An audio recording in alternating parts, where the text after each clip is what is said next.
दोस्तों, स्वागत है आप सभी का मेरे यूट्यूब चैनल पे। तो हम लोग आज करेंगे एसएसटी के 60 क्वेश्चंस करेंगे। कितने क्वेश्चंस करेंगे? 60 क्वेश्चन करेंगे। लास्ट तक बने रहिएगा।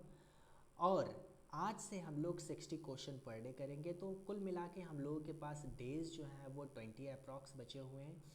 20 दिन है तो 6 तो 12, अगर तो 1200 क्वेश्चंस की अगर प्रैक्टिस करके जाएंगे तो डेफिनेटली एग्ज़ाम देते वक्त आपको एक कॉन्फिडेंस फील होगा, है ना। कॉन्फिडेंस फील होगा। और 1200 क्वेश्चन बहुत होते हैं प्रैक्टिस के लिए। तो चलिए शुरू करते हैं। अपने पहले क्वेश्चंस की प्रश्न की तरफ पढ़ते हैं। तो पहला प्रश्न क्या होगा हमारा? चलिए लास्ट तक बने रहिएगा और लास्ट में अपना स्कोर ज़रूर शेयर करिएगा। कितना स्कोर है आपका? पिन कमेंट जरूर करेंगे। हाईएस्ट स्कोर जिसका होगा वो उसका पिन कमेंट जरूर करेंगे। तो उससे पहले क्या करना है, अपने यूपी टेट स्टडी पॉइंट को क्या करना है, चैनल को सब्सक्राइब कर लेना है और वीडियो को क्या कर देना है, लाइक कर देना है। चैनल को जो सब्सक्राइब करेंगे तो वहीं पे बेल आइकन होगा, उसको क्या कर देना है, प्रेस कर देना है, ताकि आप लोगों के पास में वीडियो टाइम से पहुंचती रहे। तो चलिए शुरू करते हैं। अपना पहले प्रश्न की तरफ पढ़ते हैं। पहला प्रश्न है, केले और अनानास मुख्यतः उगाए जाते हैं। कहाँ उगाए जाते हैं केले और अनानास? तो भूमि से संबंधित क्वेश्चन है ये। कहाँ पे उगाए जाते हैं? भूमि बता रहा हूँ। तो वो कौन सा क्षेत्र है जहाँ पर केले और अनानास उगाए जाते हैं? क्या पहाड़ी क्षेत्रों में केले होते हैं? तो नहीं होते हैं। मरु उद्यानों में नहीं होगा। भूमध्य रेखीय का नहीं होगा। तो कहाँ पर होगा? ये उष्णकटिबंधीय क्षेत्रों में क्या होते हैं हमारे ये केले और अनानास मुख्यतः उगाए जाते हैं। नेक्स्ट क्वेश्चन क्या है हमारा? निम्न में से किस समूह की भाषा भाषा को भारत में सबसे अधिक लोग बोलते हैं? तो भाषा जो है वो सबसे अधिक बोली जाती है। कौन सी भाषा बोली जाती है बताइए? भारतीय, आर्य भाषा, द्रविड़, ऑस्ट्रो एशियाटिक या फिर चीनी तिब्बती? तो कौन सी भाषा जो है वो सर्वाधिक बोली जाती है? तो बताइए, अपना जवाब दीजिएगा। तो इसका करेक्ट आंसर क्या हो जाएगा? ऑप्शन नंबर ए बिल्कुल करेक्ट आंसर है, भारतीय आर्य भाषा। कौन सा? भारतीय आर्य भाषा बोली जाती है। ठीक है, आगे आते हैं। निम्न में से कौन सा जुड़वा नगर है? कौन सा जुड़वा नगर है? दिल्ली तथा फरीदाबाद, मुंबई तथा पुणे, बेंगलोर और मैसूर, या फिर हैदराबाद और सिकंदराबाद? तो हैदराबाद और सिकंदराबाद नगर जो है वो भारत का कैसे हैं? जुड़वा नगर की इनको संज्ञा दी जाती है। ये दोनों नगर कहाँ पर हैं अगर पूछा जाए आपसे? ये दोनों नगर हमारे तेलंगाना राज्य में स्थित है। कहाँ पर है? तेलंगाना राज्य में स्थित है। तो हमारा ऑप्शन नंबर डी बिल्कुल करेक्ट हो जाता है। सबसे अधिक मात्रा में केसर कहाँ मिलता है? ठीक है, केसर कहाँ मिलता है बताइए? उत्तर प्रदेश में नहीं, जम्मू कश्मीर में बिल्कुल सही जवाब है। कहाँ पर है? जम्मू कश्मीर में उगाया जाता है। सबसे ज़्यादा केसर कहाँ मिलता है? जम्मू कश्मीर में मिलता है। निम्न में से कौन सी नदी का उद्गम भारत में नहीं है? कहाँ नहीं है? भारत में नहीं मिलता है। ठीक है, तो कहाँ पर है? भारत में नहीं है, लेकिन कहाँ पर बताइए? कौन सी नदी? कावेरी, नर्मदा, गंगा और ब्रह्मपुत्र? क्या हो जाएगा करेक्ट आंसर हमारा? ब्रह्मपुत्र जो है हमारी भारत में नहीं है। तो कहाँ से है, या आप लोग कमेंट करके बताइएगा कहाँ पर होता है। और इसको भारत में जब एंटर होती है तब इसका नाम क्या होता है? ठीक है, तब इसका नाम क्या होता है और किस नाम से जब ये ड्रेन हो जाती है अपने बे ऑफ बंगाल में, तो कितनी तब क्या नाम होता है इसका? ठीक है, असम के काजीरंगा नेशनल पार्क का आकर्षण क्या है? जो असम का काजीरंगा नेशनल पार्क है, बहुत बार पूछा जाता है कि ये जो काजीरंगा नेशनल पार्क है ये किस राज्य में स्थित है। राज्य पूछा जाएगा तो असम में है, लेकिन किस लिए आकर्षण के केंद्र है ये? गेंडा, शेर, बाघ, भालू, तो किसके लिए है बताइए? बहुत ही आसान सा प्रश्न है। तो सभी को पता होगा किसके लिए? एक सींग वाला जो गेंडा है उसके लिए ये फेमस है। वह स्थान जो किसी समय किसके फ्रांसीसी उपनिवेश था, अब अरविंद आश्रम की मंजिल है। ये मतलब कौन सा है वो राज्य बताइए? तो कौन सा राज्य है अरविंद आश्रम की ये क्या है? मंजिल है। तो बताइए भारत का कौन सा ऐसा राज्य है? ठीक है, तो कौन सा राज्य है, सभी को पता होगा कौन सा, पौंडीचेरी राज्य है। कौन सा, पौंडीचेरी राज्य है ये। ठीक है, ये आश्रम को ओरीविले आश्रम के नाम से जाना जाता है। किस नाम से जाना जाता है, ओरीविले। ठीक है, किस नाम से, ओरीविले, ओरीविले आश्रम के नाम से भी जाना जाता है। बॉम्बे हाई, जो बॉम्बे हाई है, बॉम्बे हाई किस चीज़ से संदर्भित है, बताइए। बॉम्बे हाई किस चीज़ से संदर्भित है, अपतट तेल क्षेत्र या तटवर्तीय तेल क्षेत्र। अपतट गैस के लिए तो है नहीं बॉम्बे हाई, है तो तेल के लिए। कैसा है, तटवर्ती नहीं है, कैसा है, अपतट तेल क्षेत्र है, तटवर्ती नहीं है। कैसा नहीं है, तटवर्ती नहीं है। ठीक है, ये बॉम्बे हाई कहाँ पर है, तेल क्षेत्र ये प्रसिद्ध कहाँ पर है, ये मुंबई में है। कहाँ पर है, अगर पूछा जाए, ये मुंबई हाई, बॉम्बे हाई लगा हुआ तो मुंबई में तो है ही, मिलेगा ही। ठीक है, तो इसमें तो कोई शंका नहीं होनी चाहिए। भारत का 26वां राज्य कौन सा, भारत का 26वां राज्य कौन सा है, बताइए।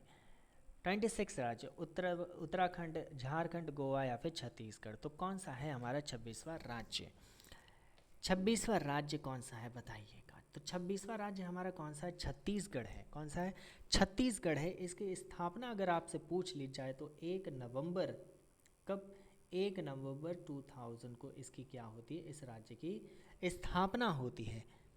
ठीक है, तो उत्तराखंड, उत्तराखंड, अगर उत्तराखंड की आपसे बात करी जाए, उत्तराखंड अपने उत्तर प्रदेश से अलग होता है। ठीक है, अपने उत्तर प्रदेश से अलग होता है। कब होता है ये, उत्तराखंड की अगर बात करें तो 9 नवंबर, कब होता है, 9 नवंबर 2000 को ही होता है।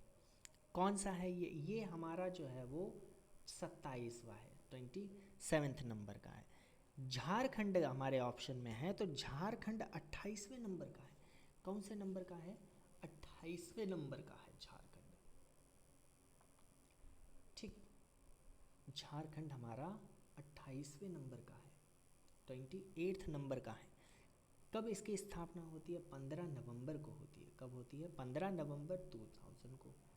ठीक, अब लास्ट में आता है हमारा तेलंगाना। तेलंगाना जो है वो भारत का कैसा है कि न्यूली स्टेट है। तेलंगाना जो है वो कौन सा है, 29th नंबर का है। 29th नंबर का कौन सा है, तेलंगाना है। ये मुझे बताइएगा इसकी स्थापना जो दिवस है यानी कि डे है वो कौन सा है। भारत के संविधान द्वारा कितनी भाषाएं स्वीकृति हैं, भारत में जो भाषाएं बोली जाती हैं वो कितनी भाषाएं हैं। ठीक है, तो भारत में कितनी भाषाएं बोली जाती हैं, बताइए, बताइएगा कितनी भाषाएं हैं। तो कुल भाषाएं हमारी कितनी हैं, 22 भाषाएं। कितनी भाषाएं हैं, 22 भाषाएं हैं। कौन सा शेड्यूल है, ठीक है, तो कौन सा शेड्यूल है, कौन सा शेड्यूल है बताइए। अनुसूची कौन सी है हमारी, ये 8वीं अनुसूची में कुल कितनी भाषाएं हैं, कुल 22 भाषाएं उल्लेखित की गई हैं। ठीक है, उल्लेखित की गई हैं। आगे आते हैं, महाराष्ट्र के लेखक कौन है। अगर आपसे पूछे महाराष्ट्र के लेखक कौन है, तो महाराष्ट्र के लेखक बताइएगा कौन है। महाराष्ट्र के लेखक कालिदास नहीं, ठीक है, वेद व्यास जी हैं। कौन है, वेद व्यास थे। तुलसीदास और कौटिल्य भी नहीं है, तो कौन है, वेद व्यास हैं। ठीक है, वेद व्यास को माना जाता है। महाराष्ट्र में कुल 1 लाख श्लोक हैं। महाभारत, सॉरी महाराष्ट्र बता रहा हूँ, ओ शिट, क्या पढ़ रहा हूँ, महाभारत के लेखक पूछ रहे हैं, मैं महाराष्ट्र पढ़ रहा हूँ, सॉरी। महाभारत है, महाभारत के कौन लेखक हैं, तो वेद व्यास जी हैं, सॉरी फॉर दैट। तो इसमें कितने हमारे देखो क्या बोलते हैं, कुल श्लोक कितने हैं, कुल 1 लाख श्लोक हैं। कितने हैं, 1 लाख श्लोक हैं इसमें। कितने हैं, 1 लाख श्लोक हैं इसमें। ठीक है, ये विश्व का कैसा है, सबसे बड़ा ग्रंथ माना जाता है। आगे जाते हैं, लाल किले का निर्माण किसने कराया, लाल किले का निर्माण किसने कराया बताइए। शेर शाह या फिर हुमायूं, अकबर या शाहजहां। तो लाल किले का किसने कराया था, लाल किले का जो कराया है वो शाहजहां के द्वारा कराया गया। किसके द्वारा कराया गया? शाहजहाँ के द्वारा कराया गया। ठीक है, ये मुग़ल बादशाह शाहजहाँ के द्वारा 1648 में कराया जाता है। कब होता है? 1648 में होता है। ठीक है, अच्छा, आगरे का किला, मतलब जो लाल किला है, ये करवाया, जो आगरे का जो लाल किला है, आगरे का भी तो एक लाल किला है, आगरे का लाल किला, इसका निर्माण किसने करवाया था? अकबर ने कराया था। किसने करवाया था? अकबर ने कराया था। किसका? आगरे का लाल किला। ठीक है, लाल किला ये किसने कराया? अकबर ने कराया। कब कराया था? 1573 में। 1573 में। भारत के प्रथम राष्ट्रपति कौन थे? बताइए, भारत के प्रथम राष्ट्रपति कौन थे? तो पहले राष्ट्रपति कौन थे? डॉक्टर राजेंद्र प्रसाद, बिल्कुल इसका करेक्ट आंसर हो जाएगा। कौन थे भारत के प्रथम राष्ट्रपति? डॉक्टर राजेंद्र प्रसाद। 1950 से इनका कार्यकाल 1962 तक का कार्यकाल रहता है इनका। ठीक है, आगे आते हैं। ताजमहल का निर्माण किसकी याद में कराया गया था? ये आपका होमवर्क है। ठीक है, बताइएगा। किस धर्म में तीर्थंकरों के नाम 24 महान आचार्य, यानी कि जो 24 तीर्थंकर थे, वो मतलब किस धर्म से संबंधित हैं? ये हिंदू सिख जैन बौद्ध, तो किससे संबंधित हैं? जैन से संबंधित है। किससे संबंधित हैं? जैनों से संबंधित है। तो हमसे पूछा जाएगा कि प्रथम जो पहला क्या था? तीर्थंकर कौन थे? जैन धर्म के जो प्रथम तीर्थंकर थे वो कौन थे? ऋषभदेव थे। कौन थे? ऋषभदेव थे। कौन थे? साथ में बोलिए, ऋषभदेव। जैन धर्म के पहले प्रथम तीर्थंकर ऋषभदेव जी थे। 22 तीर्थंकरों की ऐतिहासिक संदिग्ध है इनमें। ठीक है, जो 22 जो हैं तीर्थंकर, उनमें क्या है? संदिग्ध है, यानी कि क्लियरिटी नहीं है। ठीक है, अगर अंतिम पूछा जाए, जो 24वें नंबर का जो है हमारा तीर्थंकर है हमारे, वो कौन है? जैन धर्म के अंतिम है महावीर स्वामी। कौन? महावीर स्वामी जी। ठीक है, भारत में प्रथम आणिक परीक्षण वर्ष 1974 में हुआ था। इसे किस नाम से जाना जाता है? ठीक है, आणविक परीक्षण जो था, आणविक परीक्षण 1974 में, इसको किस नाम से जाना जाता है? तो इसको नाम से लाफिंग बुद्धा के नाम से जाना जाता है, हंसते हुए बुद्धा। ठीक है, आगे देखते हैं। शकुंतलम लिखी थी, किसने लिखी थी शकुंतलम? तो शकुंतलम के लेखक कौन है? शकुंतलम के लेखक बताइए, कालिदास, भास, कंबन या फिर अश्वघोष। तो कौन है शकुंतलम के लेखक? कौन है? कालिदास जी हैं। ठीक है, अभिज्ञान शकुंतलम के कालिदास के द्वारा लिखा गया है। ठीक है, इसका श्रृंगार, मतलब इसमें कौन सा रस है? इसमें रस जो है वो कौन सा है? वियोग श्रृंगार है। कैसा श्रृंगार है? ये आपसे हिंदी में पूछ सकता है, हिंदी वाले सेक्शन में पूछ सकता है कि शकुंतलम में किस प्रकार का, किस रस शैली में लिखा गया है। ठीक है, तो कौन सा है? वियोग श्रृंगार है। कौन सा है? वियोग श्रृंगार है इसमें। ठीक है, इसमें अच्छा, इस महाकाव्य में, काव्य का जो नायक पूछा जाए, नायक राजा कौन था? दुष्यंत था, और नायकी जो है वो ऋषि कन्या शकुंतला थी। ठीक है, पानीपत की जो तीसरी लड़ाई थी, मराठों को पराजित किया था, किसने किया था मराठों को पराजित? मुगलों ने पराजित किया, अफ़गानों ने, या फिर अंग्रेज़ों, या फिर सिख ने? तो पानीपत की पहली बात तो तीसरी जो लड़ाई होती है, ये होती है हमारी 1761 में। कब होती है? 1761 में। अब पानीपत ही क्यों नाम बताया जा रहा है? पानीपत क्यों? जो पानीपत है हमारा हरियाणा में, कहाँ पर है? एचआर वो लिख दे रहा हूँ, हरियाणा में एक मैदान है। ठीक है, वहाँ ये युद्ध होता है, लड़ाई होती है। तो इसमें क्या था? अफ़गानों ने जो है पराजित किया था मराठों को। ठीक है, किससे पराजित हुए थे? अफ़गानों से पराजित हुए थे। इस युद्ध ने यह निर्णय कर दिया था कि मराठे जो थे अब भारत में शासन नहीं कर सकते। ये बहुत ही बड़ी बात है मराठों के लिए। बुरी तरह से क्या हुए थे, परास्त भी हुए थे। अच्छा, किसने कहा स्वराज्य मेरा जन्म सिद्ध अधिकार है? किसने कहा स्वराज्य मेरा जन्म सिद्ध अधिकार है और मैं इसे लेकर रहूंगा? तो किसने कहा था? तो किसने कहा था? एक ही हमारे ऑप्शन, पहला ही ऑप्शन रखा है, बाल गंगाधर तिलक ने कहा था। ठीक है, किसने कहा था? बाल गंगाधर तिलक ने कहा था। अच्छा, ये बाल गंगाधर तिलक थे, लाल बाल पाल जिन्हें बोला जाता है, ये किस दल से संबंधित थे? ये गरम दल के नेतृत्व करता थे तीनों। राणा संगा किससे संबंधित है? राणा संगा बताइए किस युद्ध से संबंधित है? मालवा से, खुजराहो से, मेवाड़ से या फिर मांडू से? कहाँ से? अच्छा, राणा संगा किससे संबंधित है बताइए। राणा संगा जो है वो मेवाड़ साम्राज्य के थे। कहाँ से थे? मेवाड़ साम्राज्य से संबंधित है। और 1527 में एक 1527 में एक युद्ध होता है जिसे बोलते हैं खानवा का युद्ध। किसका होता है? खनवा का। खनवा युद्ध जो होता है उसमें राणा संगा और बाबर के बीच में होता है। किसके बीच होता है? राणा संगा वर्सेस बाबर के बीच में होता है। मुगल सम्राट, मगर मुगल का ही तो था ये। मध्य लड़ा जाता है जिसमें राणा संगा जी क्या हो जाते हैं? पराजित हो जाते हैं। ठीक है, राणा संगा जी पराजित हो जाते हैं और भारत में क्या होता है? मुगल साम्राज्य की स्थापना हो जाती है। तो ये बहुत ही हमारे हिस्ट्री लिहाज से बहुत ही इम्पॉर्टेंट ये लड़ाई है, क्योंकि यहाँ से क्या हो रहा है कि भारत में जो है मुगल साम्राज्य की क्या हो रहा है? स्थापना का मार्ग क्या होता है? खुल जाता है रास्ता। पंचायती राज संस्थाओं का निर्माण सर्वप्रथम किस राज्य ने किया था? तो बताइए, पंचायती राज्य जो है निर्माण सबसे पहले राजस्थान, महाराष्ट्र, बिहार या फिर उत्तर प्रदेश?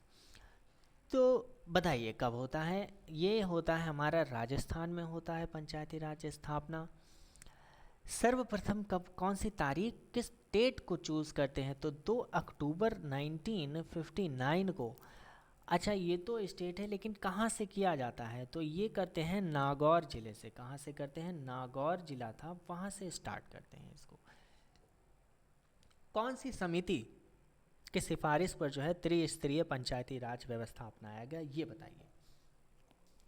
ठीक है, तो कौन सी स्थिति? तो वो थी बलवंत राय मेहता समिति थी। ये किसने? थ्री टायर सिस्टम जिसे बोलते हैं, वो त्रिस्तरीय व्यवस्था को अपनाया था। अच्छा, 73वां संविधान संशोधन के द्वारा पंचायती राज व्यवस्था को संवैधानिक दर्जा दिया गया। किसमें? 73rd कॉन्स्टिट्यूशनल अमेंडमेंट एक्ट जो होता है, इस एक्ट के तहत पंचायत को क्या किया गया? एक संवैधानिक दर्जा प्रदान कर दिया गया। ठीक है, इन सभी इंफॉर्मेशन को थोड़ा सा स्मॉल लेटर में कर देता हूँ। ठीक है, आगे आते हैं। संवैधानिक सरकार, संवैधानिक सरकार का क्या अर्थ है बताइए? संवैधानिक सरकार का क्या अर्थ होता है? संवैधानिक, बताइए क्या अर्थ है? संविधान की शर्तों के अनुसार सरकार। ठीक है, संविधान की शर्तों के अनुसार ही तो सरकार कार्य करेगी। कानून के अनुसार सरकार, बिल्कुल कानून के अनुसार ही होगी। लोकतांत्रिक सरकार ये भी होगी। तो इसके अनुसार हमारा क्या है? उपयुक्त सभी हमारे ऑप्शन बिल्कुल करेक्ट हैं। पंचशील हस्ताक्षर हुए थे। पंचशील जो हस्ताक्षर होते हैं, ये किसके द्वारा, किन के द्वारा होता है और किन के साथ होते हैं बताइए? नेहरू और चाओ एन लाई के बीच में होते हैं। किसके बीच में होते हैं? चाओ एन लाई के बीच में होते हैं। कब होते हैं? ये 1954 की बात है। कब होते हैं? 1954 के बाद में है, जिसमें जिसे पंचशील समझौता के नाम से जाना जाता है। इस समझौते पर भारत के जो तत्कालिक प्रधानमंत्री जवाहरलाल नेहरू थे और जो उस समय के तत्कालिक चीनी प्रधानमंत्री चाउ एन लाई, कौन? चाउ एन लाई ने हस्ताक्षर किया था इसमें। अच्छा, इस समझौते के तहत होता क्या है? तिब्बत को चीन का हिस्सा मान लिया गया। बहुत ही बड़ी बात है इसमें, जो तिब्बत था, तिब्बत को क्या कर दिया गया? चीन का हिस्सा मान लिया गया। ठीक है, तिब्बत को क्या कर दिया? चाइना को दे दिया गया। ठीक है, चीन का हिस्सा मान लिया गया। आगे आते हैं। संविधान सभा के सदस्यों द्वारा भारत के संविधान पर अंत में कब हस्ताक्षर, मतलब लास्ट मीटिंग की बात कर रहे हैं कि लास्ट मीटिंग इसकी कब होती है, बताइए। 26 नवंबर 1949 को नहीं, 24 जनवरी 1950 को होता है। कब होता है? 24 जनवरी 1950 को होता है। अच्छा, 24 जनवरी 1950 को संविधान का हस्ताक्षर होता है, ठीक है। 26 जनवरी को क्या होता है फिर? 26 जनवरी 1950 को संविधान क्या होता है? लागू होता है। क्या होता है? लागू कर दिया जाता है। संविधान सभा के प्रधान कौन थे? संविधान सभा के प्रधान पूछा जाए तो संविधान सभा के प्रधान पूछा जाए कौन थे? ये प्रधान पूछ रहा है, कौन है? अगर हमसे ये पूछा जाता, प्रधान पूछ रहा है, प्रधान की जगह ये पूछा जाए हमसे अस्थायी सदस्य और स्थायी सदस्य पूछा जाए तो वो ज़्यादा बेटर रहेगा, ठीक है, वो ज़्यादा बेटर रहेगा। ये थोड़ा गलत क्वेश्चन है।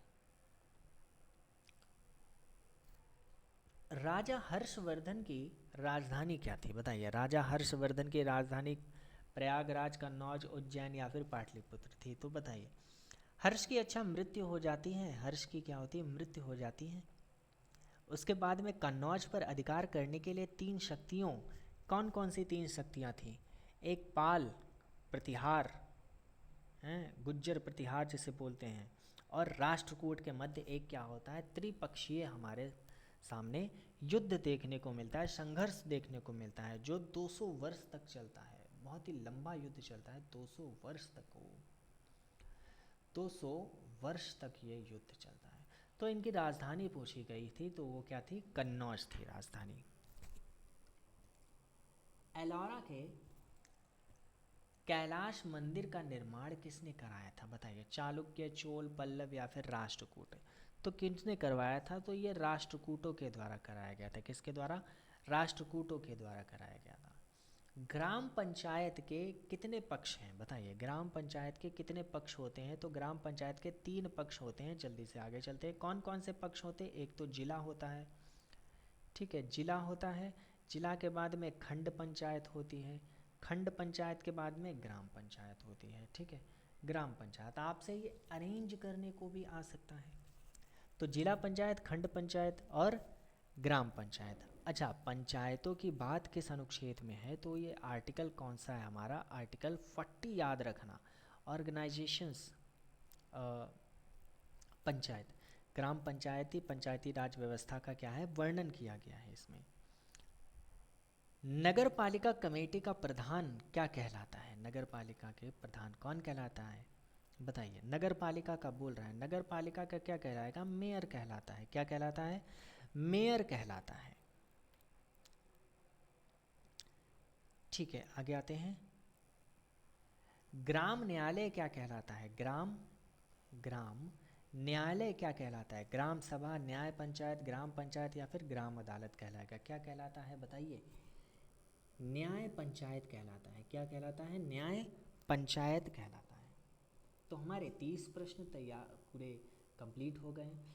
अभी तक की लास्ट तक बने रहिएगा, 60 क्वेश्चन बिल्कुल करके ही हटेंगे यहाँ से, ठीक है। तो लास्ट तक बने रहिएगा और अपना स्कोर ज़रूर बताइएगा कितने आपके 60 में सही हो रहे हैं।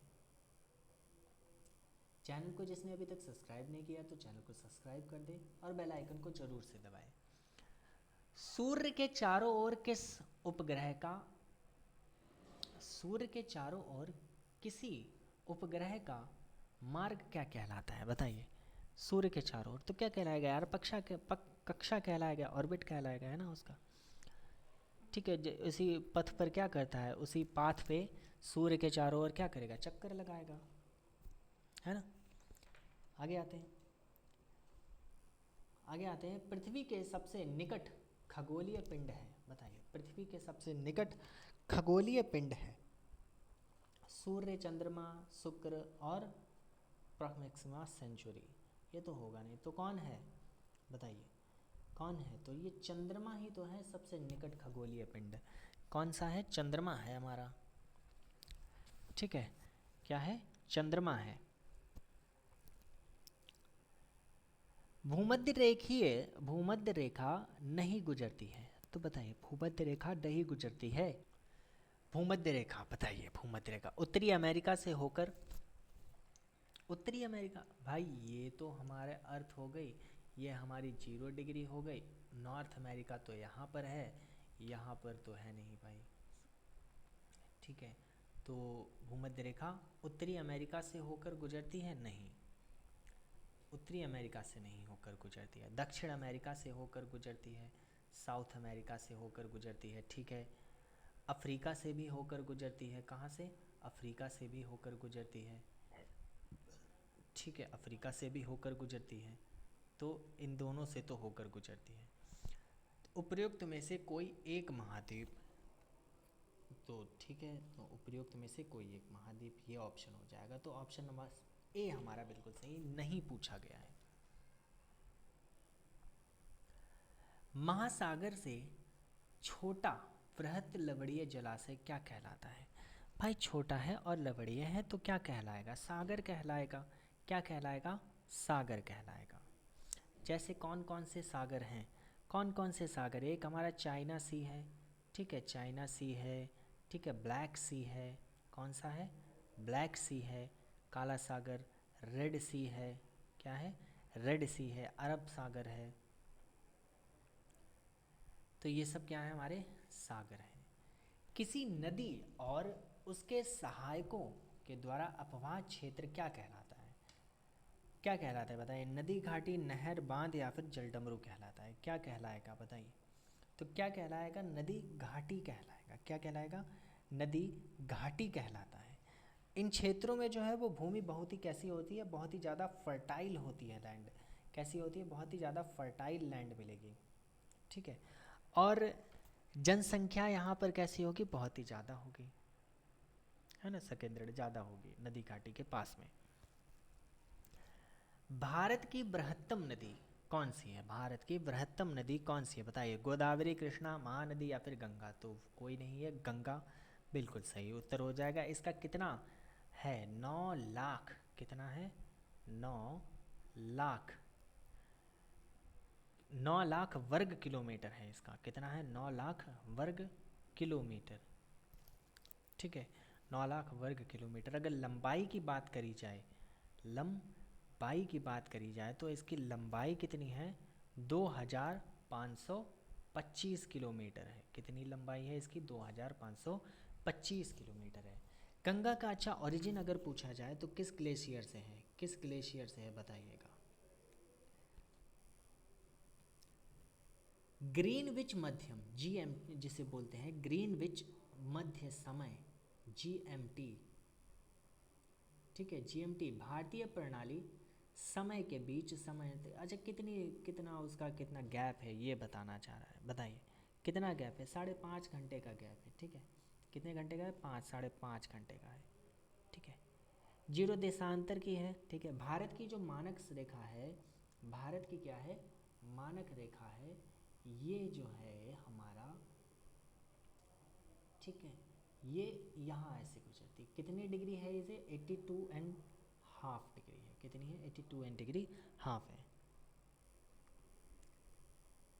निम्न में से कौन सी भू आकृति भारत में नहीं पाई जाती है? समुद्री तल किनारा तो पाई जाती है, ठीक है, और हिम नदी बिल्कुल पाए जाते हैं, मरुस्थल बिल्कुल पाए जाते हैं, हिमशैल नहीं पाए जाते हैं। आइसबर्ग बड़े बड़े ये तो उधर पाए जाएंगे ना, ग्रीनलैंड हो गया, नॉर्वे के आगे है, स्वीडन है, रशिया है, रूस के ऊपर, तो वहाँ पाए जाएंगे हिमशैल। भूमध्य रेखा भारतीय भारतीय मुख्य भूभाग के कितने महासागर मिलते हैं? भूभाग से कितने महासागर मिलते हैं? तो भारतीय मुख्य भूभाग से कितने महासागर मिलते हैं? तो कितने हैं?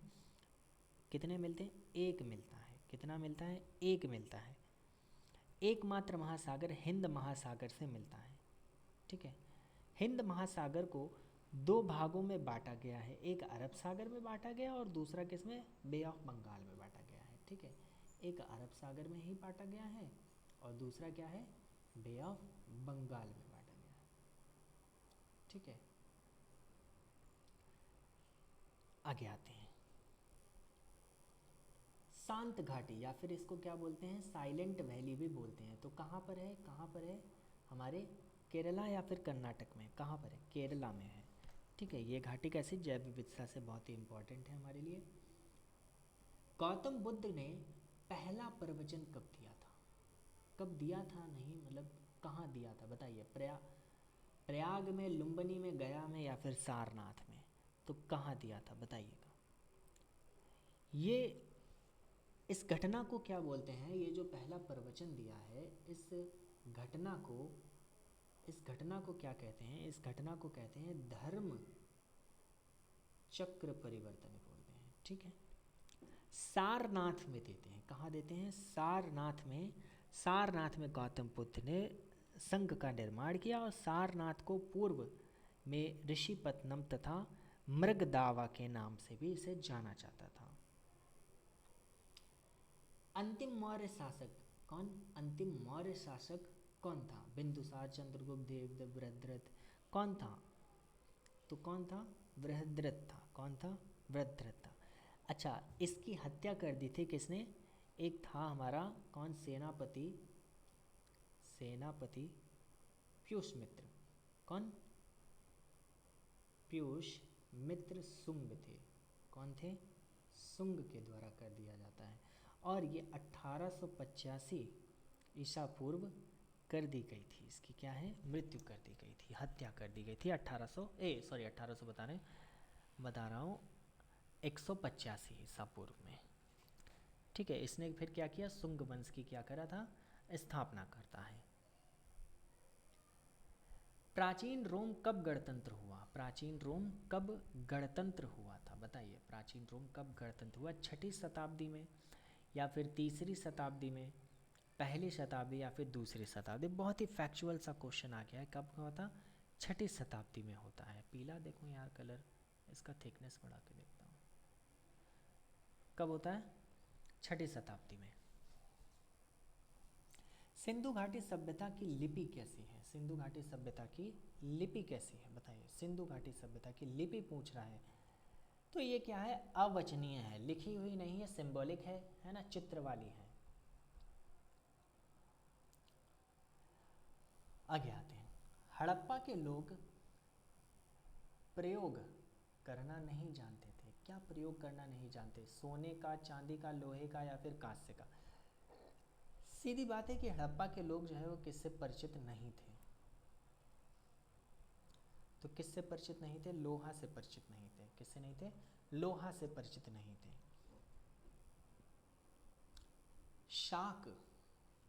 शाक काल की शुरुआत कनिष्क ने की थी, कब से करी थी शाक काल की बताइए, 62, 68, 82 या फिर 78। तो कब से करता है, ये करता है 78 से करता है। कब से, 78 से। भारत के प्रथम ब्रिटिश गवर्नर जनरल कौन था, भारत का प्रथम ब्रिटिश गवर्नर जनरल कौन था, कैनिंग, क्लाइव, हेस्टिंग्स या फिर डलहौजी। अब प्रथम पूछ रहा है हमसे कौन सा, भारत के प्रथम ब्रिटिश गवर्नर जनरल कौन था। अब भारत का जो है, भारत का पूछ रहा है, भारत का प्रथम British governor general lord William Bentinck था। कौन था, बेटिंग था। कौन, ऑप्शन में ही हमारे आंसर नहीं है, कौन था, बेटिंग था। ठीक है, वॉरेन हेस्टिंग्स 1774 का, तो बंगाल का गवर्नर जनरल नियुक्त किया गया था वॉरेन हेस्टिंग्स को। ठीक है, तो ये तो ऑप्शन नहीं है।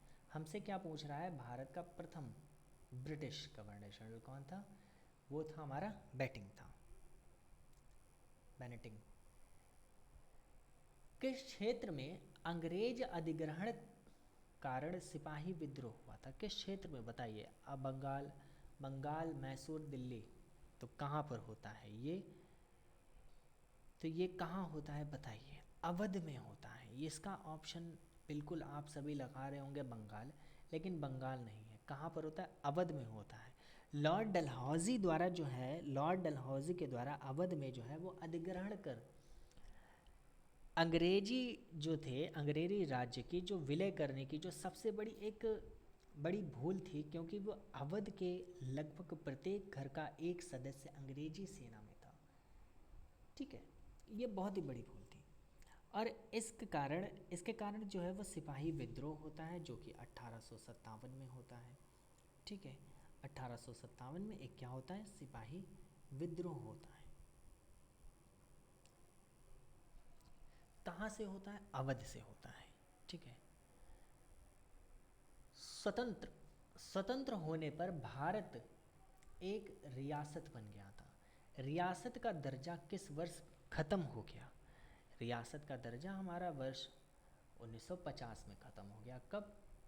जब हमारा संविधान लागू हुआ 24 जनवरी 1950 को। ठीक, आगे आते हैं। स्वतंत्र रूप से अंतिम गवर्नर जनरल कौन था? स्वतंत्र रूप से अंतिम गवर्नर जनरल कौन था? तो ये थे हमारे राजगोपालाचारी थे। कौन थे? राजगोपालाचारी थे।